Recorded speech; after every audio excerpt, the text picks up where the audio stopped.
வணக்கம். Amazon, Flipkart, Meesho மாதிரியான e-commerce தளங்களில் வீட்டில் இருந்தபடியே குறைந்த முதலீட்டில் உங்களுடைய பொருட்களை விற்பனை செய்யணுமா? நமது இ-காம் மாஸ்டர் கட்டண வகுப்பில் அதற்கான முழு தகவல்களும் எளிய தமிழில் வீடியோ வடிவில் உங்களுக்கு கிடைக்கும். மேலும் உங்களது சந்தேகங்கள் மற்றும் கேள்விகளுக்கான பதில்கள் நமது வாட்ஸ்அப் குழுவின் மூலமாக உங்களுக்கு உடனுக்குடன் தெரிவிக்கப்படும். கட்டண வகுப்பில் இணைய உடனே தொடர்பு கொள்ளவும். அனைவருக்கும் வணக்கம். இ-காம் மாஸ்டரோட இந்த வீடியோவில் நம்ம எதை பற்றி பார்க்க போகிறோம் அப்படின்னா, அமேசானில் நம்ம ப்ராடக்டை செல் பண்ணும்போது ஈஸி ஷிப் மெத்தட் பெட்டரா இல்லை செல்ஃப் ஷிப் மெத்தட் பெட்டரா அப்படிங்கிறத தான் டீட்டெயிலாக பார்க்க போகிறோம். நம்ம ஏற்கனவே பல வாட்டி நம்ம சொல்லியிருக்கோம், FBA FBM, அதாவது அமேசானுடைய வேர்ஹவுஸ்க்கு அனுப்பக்கூடிய மெத்தட் பெட்டரா இல்லை கையில் வச்சு செல் பண்ணக்கூடிய பெட்டரா அப்படின்னு. கையில் வச்சு செல் பண்ணுறது தான் பிகினர்ஸ்க்கெலாம் பெட்டராக இருக்கும் அப்படின்னு நம்ம சொல்லியிருக்கோம். FBAக்கு வந்து உங்களுடைய ப்ராடக்ட்டு ஒரு நாளைக்கு ஒரு 5 பீஸ்க்கு மேலே ஒரு பர்டிகுலர் லிஸ்டிங்லேருந்து உங்களுக்கு சேல் நடக்குது அப்படின்னா அந்த லிஸ்டிங்கை நீங்கள் FBAவை கன்வெர்ட் பண்ணலாம் அப்படின்னு நம்ம சொல்லியிருந்தோம். அடுத்தது கையில் வச்சு செல் பண்ணுறோம் இல்லையா, கையில் வச்சு செல் பண்ணுறதுல 2 மெத்தட் இருக்குது. ஒன்று ஈஸி ஷிப்பு, இன்னொன்று செல்ஃப் ஷிப்பு. ஈஸி ஷிப் அப்படிங்கிறது அமேசானுடைய டைரக்ட் டெலிவரி பார்ட்னர், அதாவது ATSPL, அமேசானுடைய டிரான்ஸ்போர்ட் சர்வீஸ் இருக்குது இல்லையா, அதுலேருந்து வந்து டைரெக்டாக எடுத்துகிட்டு போயிடுவாங்க. இது ஈஸி ஷிப்பு. இன்னொன்று செல்ஃப் ஷிப்பு, அதாவது ஆர்டர் வந்துடும், அமேசான் வந்து நமக்கு ஆர்டர் வந்துச்சு இன்ஃபார்ம் பண்ணுவாங்க, நாம் தான் அதை என்ன பண்ணோம் அப்படின்னா ப்ரைவேட்டாக ஒரு கொரியரில் கொண்டு போய் கொடுக்கணும். அந்த பேக்கிங் ஒர்க்கு மற்றது எல்லாமே ஈஸி ஷிப்லேயும் நாம் தான் பண்ணுவோம். வந்து எடுத்துகிட்டு போய் டெலிவரி பண்ணக்கூடிய அந்த சர்வீஸை அமேசானே பண்ணி கொடுத்துருவாங்க. அது ஈஸி ஷிப்பு. நாமளே ப்ரைவேட் கொரியர் இருக்கு இல்லையா, ST courier, professional courier, XpressBees, இந்த மாதிரி கொரியர் வழியாக நாம் கஸ்டமருக்கு அனுப்பி வைக்கிறது அப்படிங்கிறது செல்ஃப் ஷிப்பு. இது ரெண்டில் எது பெட்ரு அப்படிங்கிறத பற்றி தான் டீட்டெயில்டாக பார்க்க போகிறோம். ஃபஸ்ட்டு வந்து ஈஸி ஷிப்பு.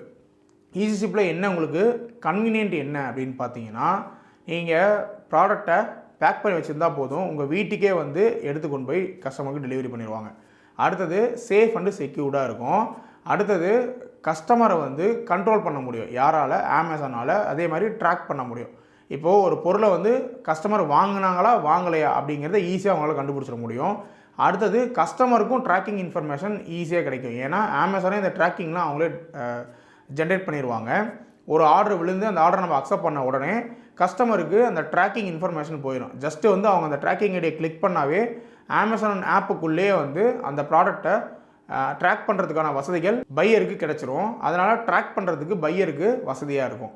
அடுத்தது பொருள் ஒருவேளை தொலைஞ்சிருச்சு அப்படின்னா எங்கே தொலைஞ்சுது, யாருனால தொலைஞ்சுது அப்படிங்கிறத அமேசானால் கண்டுபிடிக்க முடியும்.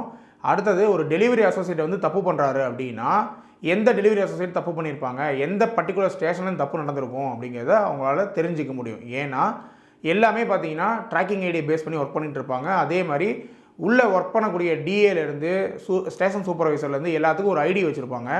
அந்த ஐடியை அடித்தோம் அப்படின்னா யார் அந்த பொருளை வந்து இந்த ஸ்டேஷன்லேருந்து அடுத்த ஸ்டேஷனுக்கு மாற்றினாங்க, யார் அந்த பொருளை டெலிவரி பண்ணாங்க, யார் அந்த பொருளை பிக்கப் எடுத்தாங்க, இது எல்லாத்தையும் ஒரே ட்ராக்கிங் ஐடியை வச்சு எந்தெந்த ஐடியில் அந்த ட்ராக்கிங் ஐடி வந்து ஒர்க் ஆனுச்சு அப்படிங்கிறதெல்லாம் ஈஸியாக கண்டுபிடிச்சிட முடியும். ஸோ இந்த மாதிரி நிறைய வழிகள் வந்து நிறைய வசதிகள் பார்த்திங்கன்னா ஈஸி ஷிப்பில் இருக்கும்.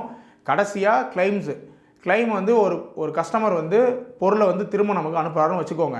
அப்படி திரும்ப அனுப்பும்போது ஒரு டெலிவரி அசோசியேட் போயிட்டு அவர் என்ன பொருள் கொடுத்தாருந்தாலும் எடுத்துகிட்டு வர மாட்டார். உடனே போயிட்டு அவருக்கு மெயின் ஸ்க்ரீன்லேயே பார்த்தீங்கன்னா அவர் கையில் ஃபோன் இருக்கும் இல்லையா, அந்த டெலிவரி அசோசியேட்டோட கையில் இருக்கக்கூடிய ஃபோனில் நம்ம ப்ராடக்டை லிஸ்ட் பண்ணும்போது நம்ம ப்ராடக்ட்டில் மெயின் இமேஜை என்ன வச்சுருந்தோமோ அந்த இமேஜை அவருடைய மொபைலுக்கு கொடுத்துருவாங்க.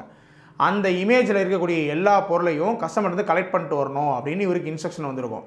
அதில் ஒருவேளை ஒரு கேபிள் இருக்குதுன்னு வச்சுக்கோங்களேன், ஒரு மொபைல் கொடுக்குறீங்க இல்லை ஒரு சார்ஜர் கொடுக்குறீங்க, அந்த சார்ஜர் கூட ஒரு கேபிள் இருக்குது, அந்த கேபிள் மிஸ் ஆனிச்சு அப்படின்னா எடுக்க மாட்டாங்க கஸ்டமர்கிட்ட இருந்து பிக்கப்பை. அப்போது கஸ்டமர்கிட்ட இருந்து பிக்கப்பை வாங்கும்போது கண்டிப்பாக நம்ம டெலிவரி பண்ண எல்லா பொருளும் இருந்தால் மட்டுமே அவங்க இந்த பிக்கப்பை எடுப்பாங்க. எடுத்து அங்கேயே பார்த்தீங்கன்னா ஒரு பேக்கில் போட்டு சீல் பண்ணிடுவாங்க. சீல் பண்ணி அது மேலே லேபிள் ஒட்டி தான் எடுத்துகிட்டு வருவாங்க. அப்போது கஸ்டமர் வந்து அந்த பொருளை எடுத்துக்கிட்டு பாதி பொருளை எடுத்துகிட்டு கொடுக்கறதுக்கான வேலையே அங்கே கிடையாது, கண்டிப்பாக வாங்கி தான் ஆகணும். சரி, வாங்கின பிறகு இந்த டெலிவரி அசோசியேட் எடுத்துருப்பாரு அப்படின்னு கேட்டிங்கன்னா அங்கேயே சீல் பண்ணி லேபிள் ஒட்டி தான் எடுத்துகிட்டு வருவாங்க. எடுத்துகிட்டு வந்த பிறகு அந்த பேப்பரை கிழிச்சா கண்டிப்பாக தெரிஞ்சு போயிடும். கிழிச்சா ஏதோ ஒரு இடத்துல கிழிஞ்சிருக்கு அப்படின்னு விசாரிக்க ஆரம்பிச்சிருவாங்க. ஸோ எங்கே கிழிஞ்சுது, எந்த டெலிவரி அசோசியேட் வந்து எடுத்துகிட்டு வந்தார், யார் அதை மாற்றி விட்டாங்க, இதெல்லாம் என்கொயரி பண்ணும்போது ஆட்டோமேட்டிக்காக அதை யார் கிழிச்சு எடுத்தாங்கிறத கண்டுபிடிச்சிடலாம். ஸோ கிளைம்ஸ் கொடுக்கறதுக்கு அமேசானுக்கு வசதியாக இருக்கும். நம்மளுக்கும் கிளைம்ஸ் வந்து கரெக்டாக கிடச்சிரும். ஒரு பொருள் வந்து மாறி தான் வந்திருக்கு அப்படின்னா அதை அமேசான் கண்டுபிடிச்சி யார் தப்பு பண்ணாங்களோ அவங்களுக்கு அந்த அமௌண்ட்டை டெபிட் பண்ணி நம்மளுக்கு அதை செட்டில் பண்ணி கொடுத்துருவாங்க. இதெல்லாம் ஈஸி ஷிப்பில் இருக்கக்கூடிய வசதிகள். இதெல்லாம் செல்ஃப் ஷிப்பில் கிடைக்காது.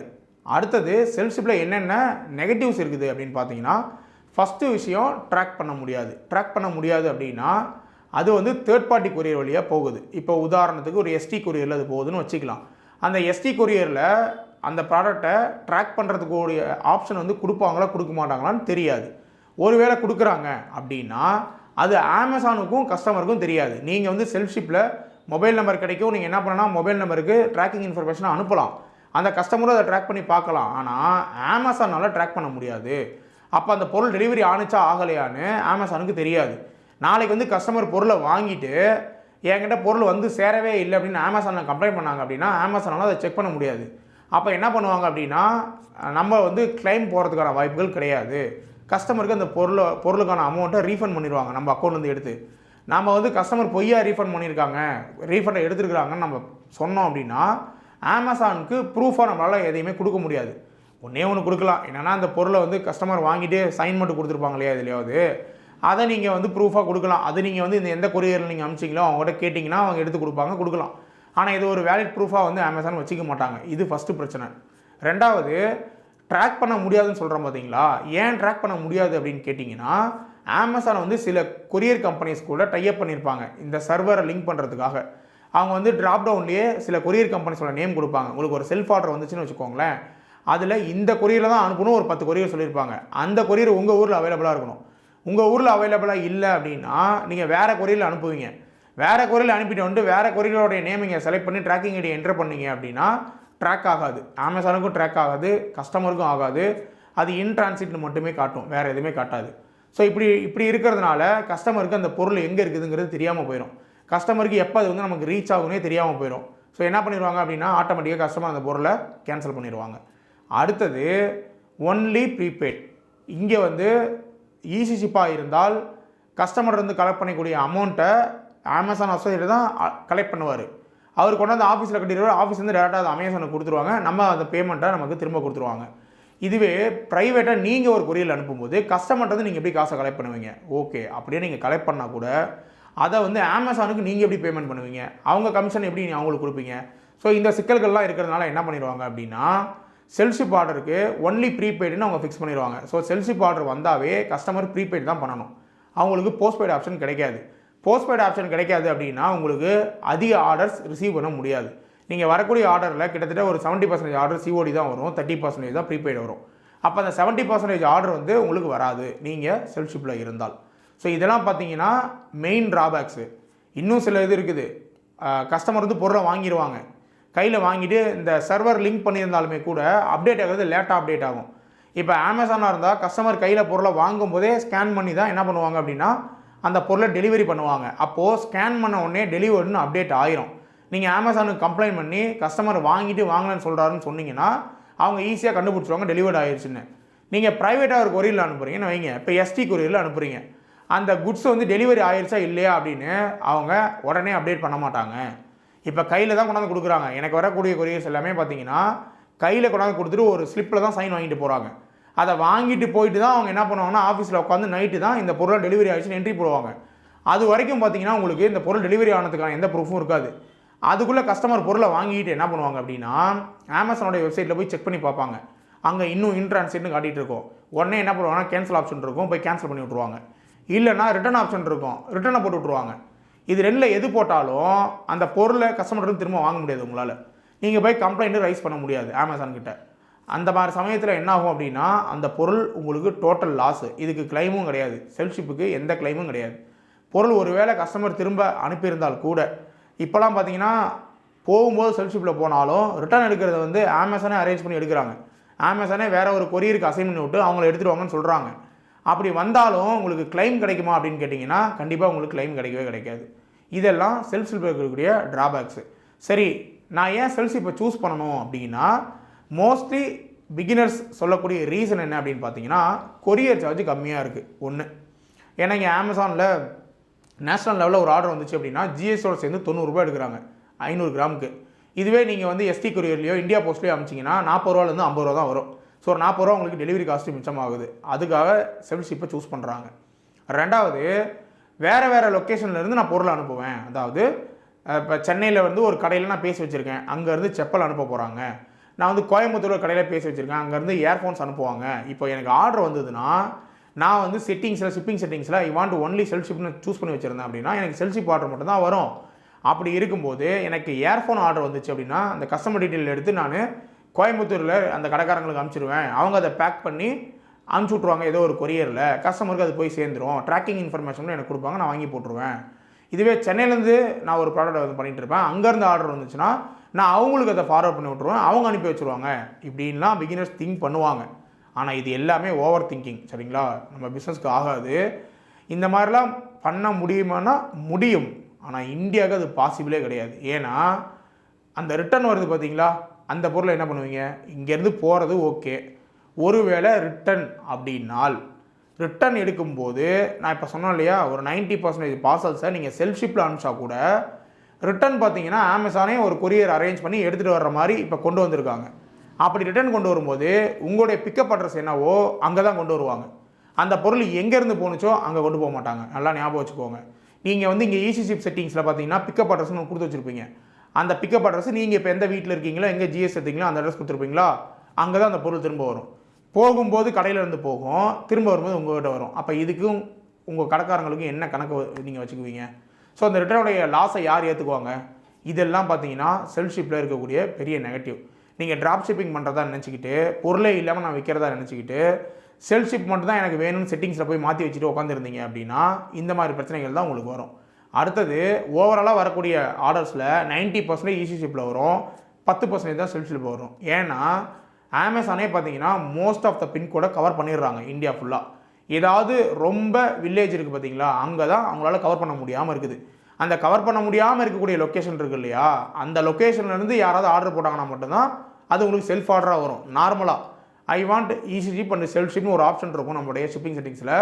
அந்த ஆப்ஷன் நீங்கள் வச்சுருந்தீங்க அப்படின்னா இப்படி தான் நடக்கும். 90% ஈஸி ஷிப் தான் வரும், 10% செல்ஃப் ஷிப் வரும். நீங்கள் எனக்கு செல்ஃப் ஷிப் மட்டும்தான் வேணும்னு நீங்கள் செலக்ட் பண்ணி வச்சுருந்தீங்கன்னா தான் ஒன்லி வரக்கூடிய ஆர்டர் எல்லாமே செல்ஃப் ஷிப்பாக வரும். அப்படி வந்துச்சு அப்படின்னா 90% ஈஸி ஷிப் ஆர்டர் இருக்கு இல்லையா, அது உங்களுக்கு கட்டாயிரும். மீதி 10% செல்ஃப் ஷிப் ஆர்டர் தான் வரும். நீங்கள் வழக்கமாக நீங்கள் வந்து செல் பண்ணும்போது உங்களுக்கு ஒரு மாதத்துக்கு 100-200 பீஸ் ஆர்டர் வந்ததுனாவே நீங்கள் லாபத்தை கணக்கு போட்டு பார்த்தீங்கன்னா ரொம்ப கம்மியாக தான் இருக்கும். நிறைய ஆர்டர் வர தான் உங்களுக்கு லாபம். நீங்கள் ஈஸி ஷிப்பை கட் பண்ணீங்க அப்படின்னா, ஒன்லி செல்ஃப் ஷிப்பில் இருந்தீங்க அப்படின்னா வாய்ப்பே கிடையாது. உங்களால் ஏர்னிங்ஸ்னு ஒன்று பண்ணவே முடியாது. அதுக்கு பதிலாக நீங்கள் வேணால் ஒன்று பண்ணலாம். I want selected self ship அப்படின்னு ஒரு ஆப்ஷன் இருக்குது. செலக்டட் செல்ஃப் ஷிப் அப்படின்னா ஒரு பர்டிகுலர் லொக்கேஷனில் இருந்து மட்டும் எனக்கு செல்ஃப் ஷிப் வரணும் அப்படின்னு இருக்குது.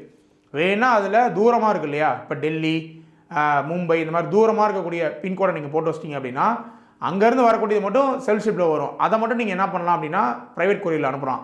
அப்படி அனுப்பிச்சிங்கன்னா உங்களுக்கு மேபி அந்த ஷிப்பிங் காஸ்ட் குறையிறதுக்கான வாய்ப்புகள் இருக்குது. ஆனால் அதுவும் உங்களுக்கு லாஸ் தான். ஏன்னா அந்த டிஸ்ட்ரிக்டில் அந்த பின்கோடில் இருந்து ஈஸி ஷிப் ஆர்டர் உங்களுக்கு வராது, ஒன்லி செல்ஃப் ஷிப் ஆர்டர் மட்டும் தான் உங்களுக்கு ரிசீவ் ஆகும். ஸோ ஓவராலாக இது எல்லாத்தையும் நீங்கள் கம்பேர் பண்ணி பார்த்தீங்க அப்படின்னா ஈஸி ஷிப்பு தான் safe and secure and convenient. ஓகேங்களா? நீங்கள் எங்கேயுமே அலைய தேவையில்ல, வீட்டுக்கே வந்து எடுத்துகிட்டு போயிடுவாங்க. ரிட்டர்ன் வந்தாலும் வீட்டுக்கே வந்து கொடுத்துருவாங்க. அதில் பொருள் காணாமல் போயிருந்தாலும் நீங்கள் கிளைம் பண்ணிக்கலாம். அந்த பொருள் எங்கே இருக்குதுன்னு உங்களாலையும் ட்ராக் பண்ணிக்க முடியும், அமேசானாலையும் ட்ராக் பண்ண முடியும், கஸ்டமராலையும் ட்ராக் பண்ண முடியும். ஏதாவது ஒரு இஷ்யூ ஆனிச்சு அப்படின்னா நீங்கள் கம்ப்ளைண்ட் ரைஸ் பண்ணிங்கன்னா அதுக்கு ரெஸ்பான்ஸ் இருக்கும். இது எல்லாமே ஈஸி ஷிப்பில் கிடைக்கும். இது எதுவுமே உங்களுக்கு செல்ஃப் ஷிப்பில் கிடைக்காது. ஒன்றே ஒன்று கிடைக்கும், என்னென்னா காஸ்ட்டு கம்மியாக இருக்கும். ஒரு 10 ரூபா 20 ரூபா ஒரு ஷிப்மெண்ட்டுக்கு உங்களுக்கு கம்மியாக கிடைக்கிறதுக்கான வாய்ப்புகள் இருக்குது. ஆனால் அமேசான் வந்து ரெஃபர் பண்ணுறது ஈஸி ஷிப்பே ரெஃபர் பண்ண மாட்டேங்கிறாங்க, அவங்க எஃபிஐ ரெஃபர் பண்ணிகிட்டு இருக்கிறாங்க. நீங்கள் அமேசானை செல்லர் அக்கௌண்ட் கிரியேட் பண்ணி பாருங்கள், எம்எஃப்என்லாம் ஆகாதுங்க, நீங்கள் வந்து எஃபிஐயில் பண்ணுங்கன்னு சொல்கிறாங்க. அவங்களுடைய ஈஸி ஷிப்பே அவங்க வேணாம், நீங்கள் வந்து எஃபிஐ கொண்டு வந்துருங்க, இங்கேருந்து அனுப்பும்போது தான் உங்களுக்கு பொருள் வந்து சேஃப் அண்ட் செக்யூராக இருக்கும், சேல்ஸும் நிறையா நடக்குன்னு சொல்லிட்டு இருக்காங்க. நீங்கள் இந்த காலகட்டத்தில் போயிட்டு எனக்கு செல்ஃப் ஷிப்பை கொடுங்க, எனக்கு ஈஸி ஷிப்பை வேணான்னு சொல்லிட்டு இருந்தீங்க அப்படின்னா உங்களுக்கு இ-காமர்ஸ் மூலிமா, அமேசான் மூலிமா பெருசாக ஏர்னிங்ஸ் எதுவுமே இருக்காது. ஓகேங்களா? அப்போது ஓவராலாக பார்த்தோம் அப்படின்னா ஈஸி ஷிப்பில் தான் உங்களுக்கு கன்வீனியன்ட் ரொம்ப ரொம்ப அதிகமாக இருக்குது. ஸோ நீங்கள் ப்ராடக்ட்ஸை செல் பண்ணுறதா இருந்தால் இந்த கொரியர் சார்ஜ் 10-20 ரூபாயை மைண்ட் பண்ணாமல் ஈஸி ஷிப்லேயே உங்களுடைய ப்ராடக்ட்ஸை அனுப்புங்க.